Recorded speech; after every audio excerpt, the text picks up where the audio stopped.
Hi all, we're The Long Journey. We decided to embark on this year-long adventure with our travel trailer and F-150. You know what better way to start in a province where the language is not your first language, it's your second. There's no cell signal where you're staying, yet alone Wi-Fi, and you forget all your plans and your guides on the hard disk drive back at home.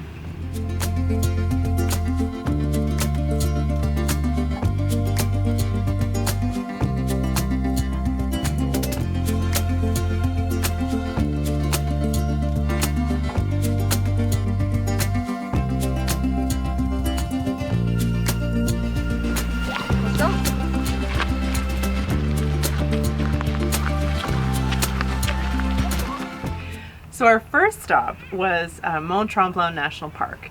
It's 1,500 square kilometers of gorgeous wildlife in Quebec. It's only 3 hours from home. We thought it was the perfect way to start our trip. And it was beautiful. Tons of hiking, lots of water sports, lots of things to do, really commune with nature. We saw deer, we saw little turkeys and their babies. Turklets. And it was beautiful, but we were a little discombobulated because of a few things that we ended up forgetting and learning along the way. And that's going to take us into some of the lessons that we learned at our first stop. First up would be quadruple check your list before you head out. Okay? We definitely missed the boat on that one, okay? We had planned so much. We have been planning this trip for, I would say, more than a year. Yeah, at least, yeah. Solidly planning. We had lists upon lists and plans. I had downloaded all the maps we would need and the visitor guides. We had everything planned to a T. I had lists of all the things we would have to remember those last few days leading up to leaving. And we didn't check the list.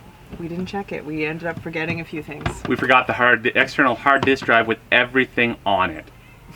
Yeah. Okay, so when we got there, bringing us to our second lesson learned, check signal wherever it is you're going. So this place had absolutely zero cell reception. It did have Wi-Fi though.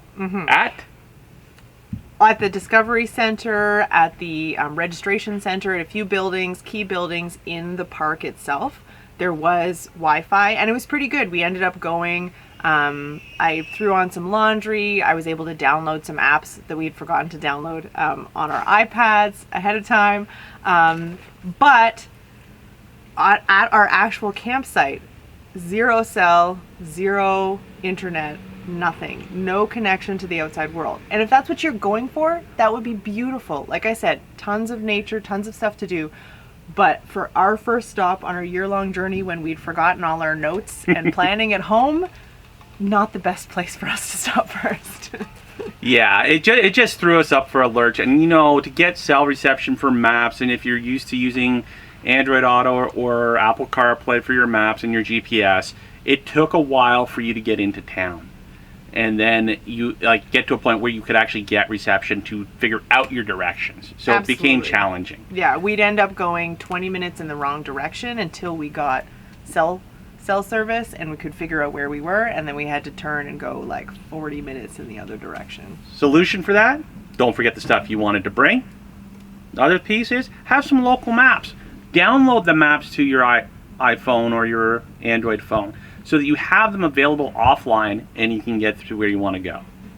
Number 3, adjust your hookups.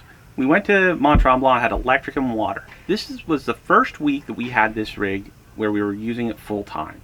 And we weren't exactly sure how quickly our tanks would fill, but neither did we make adjustments for it. We figured 5 days be no problem. Day 4, I had to hook it back up to the truck. This is a 33-foot trailer. It's not the easiest thing to maneuver. So we had to go dump and bring it back. It was really close, not a big deal. But one of the options that you could have is you could have a honey pot if you figure you're just going to use your tanks, or make some adjustments, use the facilities you have. I mean, Sonia mentioned there's a laundry facility, but there were also showers and dishwashing facilities. So you could use those instead. Sonia came up with a great option. During the day, go use the bathrooms during the day at the facilities, so that when at night or when it's raining, you can stay inside and just use your own. So there are solutions. And since we've been out on the road, we have not run into that problem yet. So one of the things we did while we were there was we took a trip into Mont Tremblant Village. I'd been there before, and I think you had too. Long time ago. But the kids had never been. So that was super fun. We brought our dog, Belle. Everything is very, it's very dog friendly. And all the shops and the restaurants have signs about where you're allowed to bring your dog and where you're not. So we ended up finding a nice restaurant. We were able to eat on the patio. They brought her a water dish. It was super sweet. And we had a great time just sort of wandering the very steep street, popping into some shops. There's a candy shop there. Kids love that. And there was also a, what would you call it, a gondola? Gondola or a tram. A tram to take you if you wanted to go from the beginning of the little walkway to the end. You could do that, and it was free. It just constantly ran, and so we did that a few times. Yeah, the kids just loved that. You know, it was a trip for them, that's for sure. We're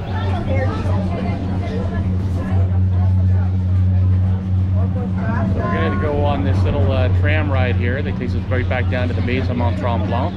If you look down to your left right now, you might be able to catch a glimpse of Sonia and Ms. Belle. Here we go. Whoa!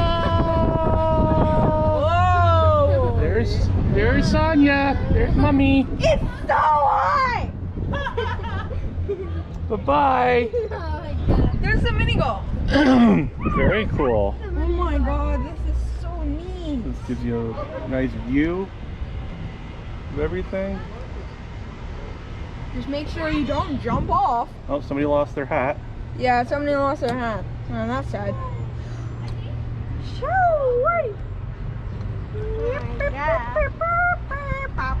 Oh, we're going past them now. We're going uphill, then we're going down. Oh, that's a big ladder to climb. Oh my God. Oh, There's a pool, oh, Dad, we could have gone in the pool. but that's for the hotel. Hey, we could jump off here. Here we come. We're getting down to the base. Oh God. Oh, we're gonna go crazy. Now, one of the things staying at this beautiful park, you know, there's lots of hiking, and we really did take advantage of that. There are some really dog-friendly hikes, and then there's a lot that are not.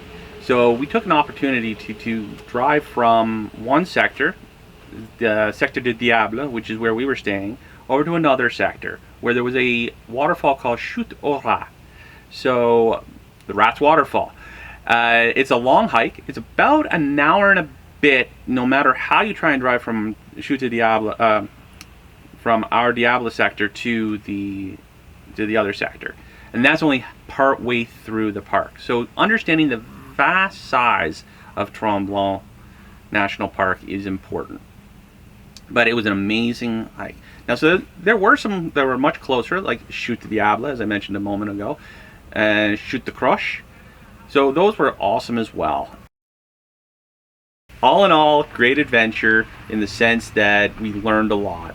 And would we do it again? Absolutely, with the understanding that this is a place to commune with nature and enjoy yourselves, separate from society for a little bit. Stay tuned for the next video. In the meantime, like and subscribe. Bye-bye! Oh, I'm so using that.